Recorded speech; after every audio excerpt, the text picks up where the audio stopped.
Assalamualaikum warahmatullahi wabarakatuh. Kali ini kita akan kaji tentang apa itu identifikasi masalah dalam penelitian tindakan kelas. Jadi sebenarnya masalah itu definisinya kondisi tidak nyaman yang menuntut suatu penyelesaian. Ya, itu definisi dari masalah itu sendiri. Jadi kondisi tidak nyaman yang kita bisa untuk menyelesaikan atau menuntut untuk bagaimana mencari solusi dari masalah itu. Kemudian penyebabnya ada 3 ya. Jadi mulai dari kesenjangan, persaingan, dan pengaduan. Solusi dari mengatasi masalah itu ada non ilmiah dan ilmiah. Nanti kalian semuanya akan diberikan bagaimana mengatasi masalah dan mencari solusi dari masalah yang ditemukan di sekolah atau di kelas. Bagaimana solusi ilmiahnya. Nanti larinya akan ke mana? Ke suatu penelitian. Ini ya. Jadi seorang guru ketika akan naik pangkat gitu ya, pasti akan mencari solusi dari masalah itu, larinya ke topik penelitian. Berikutnya, masalah PTK ya, masalah penelitian tindakan kelas banyak sekali ditemukan di sekolah maupun di kelas ya. Jadi mulai dari masalah belajar siswa ya, kemudian masalah miskonsepsi, masalah misstrategi. Ini seperti apa masalah belajar siswa? Misalkan saat ini masih pandemi COVID ya, anak-anak mungkin lebih nyaman dibelajarkan materi dengan media tertentu, tidak hanya satu media. Misalkan nanti menggunakan media WA atau WhatsApp, nanti juga bisa menggunakan media Google Classroom ya, atau menggunakan media LMS lainnya. Ada beberapa sekolah yang sudah punya LMS yang cukup baik gitu ya, karena memang tuntutan zaman kondisi pandemi ini menuntut sekolah-sekolah untuk bisa eksis gitu ya, bagaimana mengikuti tren zaman. Jadi itu. Kemudian miskonsepsi ketika mempelajari suatu topik tertentu atau misstrategi dalam pembelajaran. Ini juga menarik untuk kita teliti dalam penelitian tindakan kelas. Kemudian berikutnya masalah perancangan ya, pelaksanaan dan evaluasi program pengajaran. Apakah seorang guru itu sudah merancang perangkat pembelajaran dengan baik gitu ya, dalam satu semester. Kemudian dari pembelajaran itu apakah pelaksanaannya juga sudah baik sesuai dengan instrumen yang sudah dikembangkan. Kemudian di tahapan akhir apakah ada evaluasi dari program pengajaran yang sudah dirancang dan dilaksanakan. Ini 3 poin ini saling keterkaitan ya. Tidak bisa hanya dia merancangkan saja kemudian pelaksanaannya tidak dijalankan, hanya evaluasi, itu tidak akan mungkin. Jadi perancangan, pelaksanaan, dan evaluasi ini menjadi tahapan yang harus diikuti oleh guru ketika membelajarkan materi dalam kelas. Kemudian yang ketiga adalah masalah teknik memodifikasi perilaku. Kemudian ada masalah juga terkait motivasi belajar siswa ya. Kemudian mengembangkan potensi yang ada di siswa itu sendiri ya. Jadi motivasi belajar itu sebenarnya juga ada motivasi positif dan negatif ya. Ketika ada satu siswa misalkan, saya tidak mau mengikuti mata pelajaran ini karena membosankan. Nah, ada satu siswa yang dia apa ya istilahnya, ngoyai ya, atau memotivasi teman lain untuk tidak mengikuti. Nah, itu contoh indikator motivasi negatif. Atau misalkan setelah mata pelajaran olahraga ya, setelah itu mata pelajaran kimia atau fisika atau mata pelajaran sosial lainnya ya, ada satu kelompok anak yang motivasinya itu tidak baik gitu ya. Nanti masuknya telat aja ya, nggak apa-apa telat, misalkan telatnya 5 menit, nanti telat lagi minggu berikutnya 10 menit, nanti sampai tidak ikut 1 jam pertama mata pelajaran setelah olahraga. Nah, ini juga masalah ini ya. Bagaimana memberikan masalah dari yang sudah terlaksana itu menjadi solusi ya. Jadi itu. Berikutnya masalah lain dari PTK itu adalah prosedur pembelajaran. Nah, ini prosedur pembelajaran ini tidak jauh beda dengan yang sebelumnya, mulai dari perancangan, pelaksanaan, dan evaluasi pembelajaran. Kemudian terkait penanaman nilai dan sikap. Nah, ini karakter ya, terkait karakter anak itu sendiri. Masing-masing mata pelajaran punya indikator karakter yang tidak sama, atau mungkin ada beberapa mata pelajaran yang mempunyai karakter yang sama.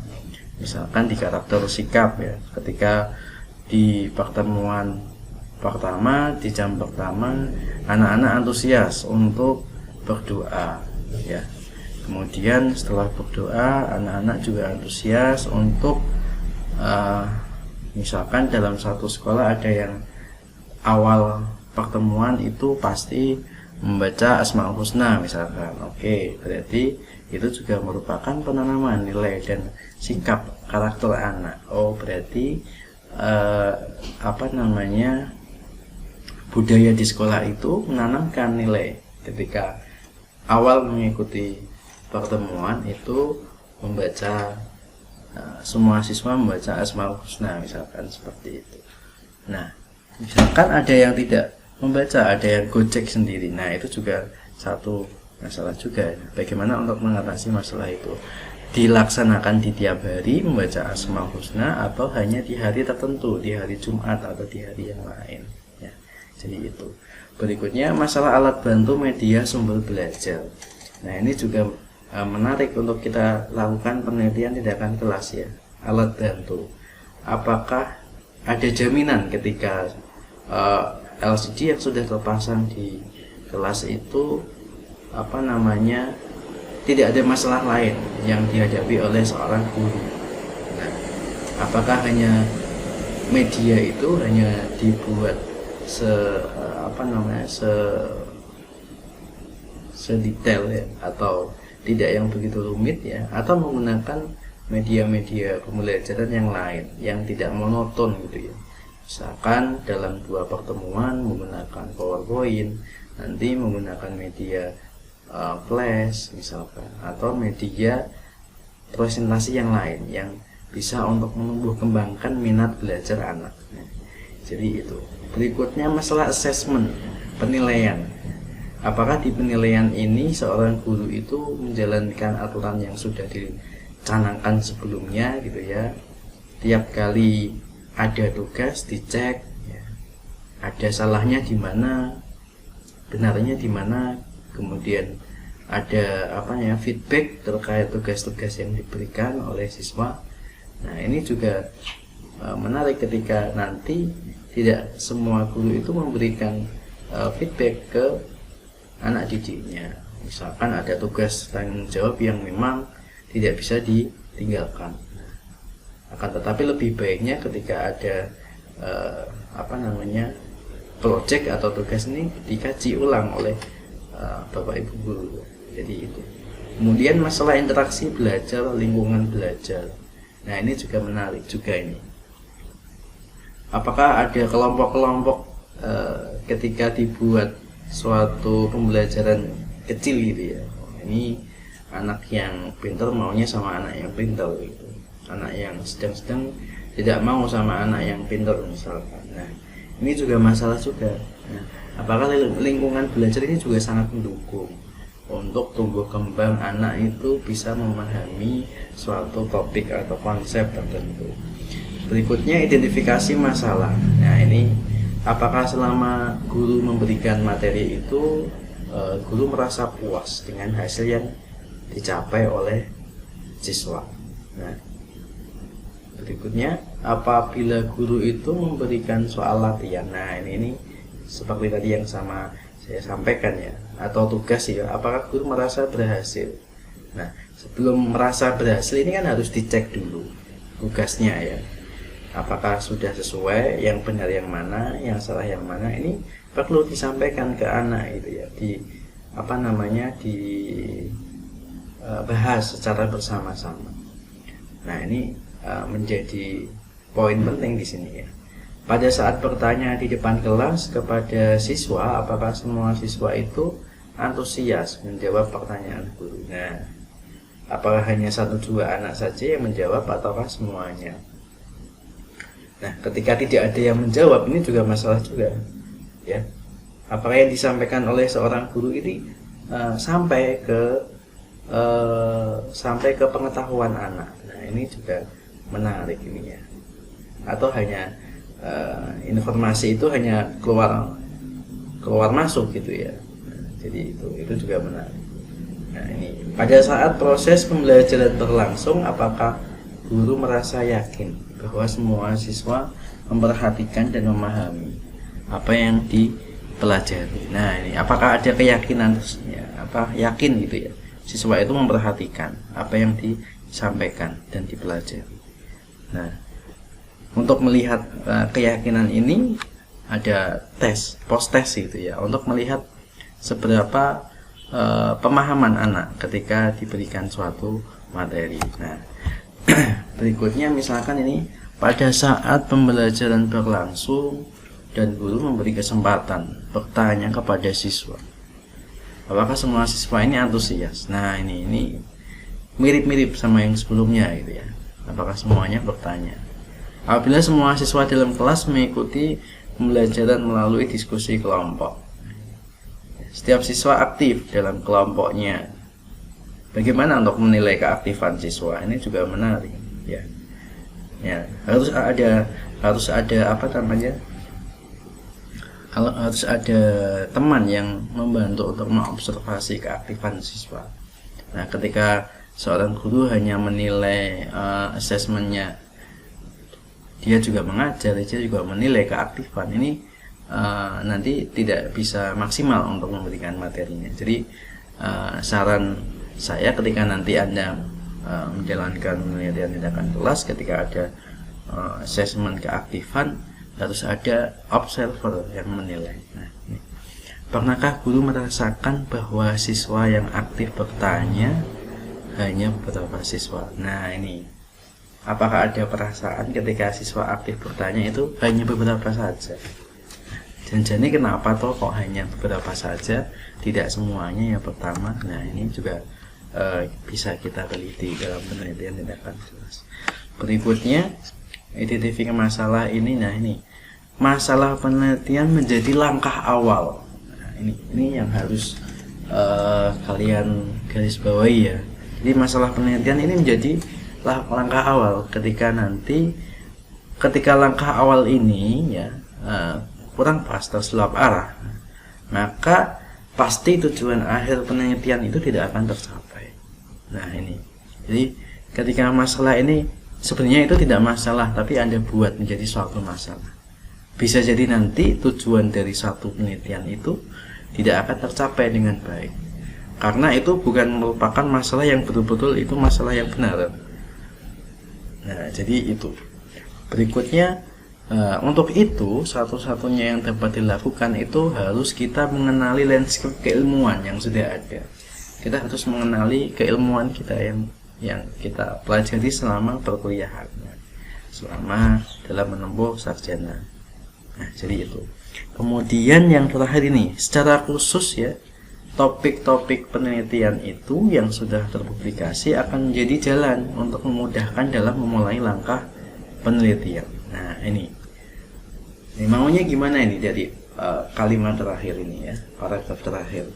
Jadi gini, sering-seringlah membaca satu referensi dari artikel ilmiah yang terpublikasi di jurnal atau dipublikasikan dalam suatu conference atau proceeding. Nah, ini menjadi